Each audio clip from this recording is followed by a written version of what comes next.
এই বিশাল জনসমুদ্রের উদ্দেশ্যে আমি বলতে চাই, আপনারা কি জাতির ভাগ্যের পরিবর্তন চান? যদি তাই হয়, 4টি দলের 3টি দল দেখা হয়েছে, একটি দল দেখা হয় নাই, সেই দলটির নাম কি? এবারের এই মহান সুযোগে সেই জামাত ইসলামীকে এই সংসদের ভেতরে কথা বলার সুযোগ করে দিতে হবে। আল্লাহ রাব্বুল আলামিন তার কোরআন কারীমের মধ্যে ইরশাদ করেছেন, ইন্নাল্লাহা লা ইউগাইয়িরু মা বিকওমিন হাত্তা ইউগাইয়িরু মা বিআনফুসিহিম। নিশ্চয়ই আল্লাহ পাক কোন জাতির ভাগ্য পরিবর্তন করেন না যতক্ষণ পর্যন্ত সেই জাতি তার ভাগ্য নিজেরাই পরিবর্তন করতে সচেষ্ট না হয়। ভাগ্য পরিবর্তনের জন্য প্রয়োজন দেশের প্রচলিত আইনের পরিবর্তন, আর সে আইন হতে হবে আল্লাহ রাব্বুল আলামিনের আইন।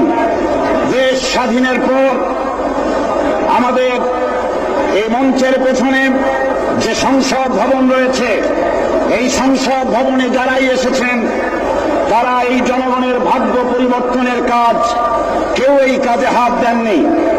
অবশ্য আমাদের দেশে আর কোন জিনিসের উৎপাদন কম আর বেশি হোক না হোক, রাজনৈতিক দলের উৎপাদন খুবই বেশি। আমাদের দেশে বর্তমানে 250 রাজনৈতিক দল মাত্র কাজ করছে। এদের ভিতরে এমন দলও আছে যাদের নেতা এবং তাদের সেক্রেটারি সভাপতি কোথায় থাকেন তা খোঁজ করার জন্য তুলারাশির লোক দিয়া বাটি চালান দিয়েও খোঁজ করে পাওয়া যায় না। বর্তমান এই অবস্থায় দেশে বিদেশে সকলেরই জানা, এতগুলি দলের মধ্যে 4টি দল হল প্রধান। এই 4টি দল বিগত 26 বছরের ভেতরে 3টি দল ক্ষমতায় এসেছেন।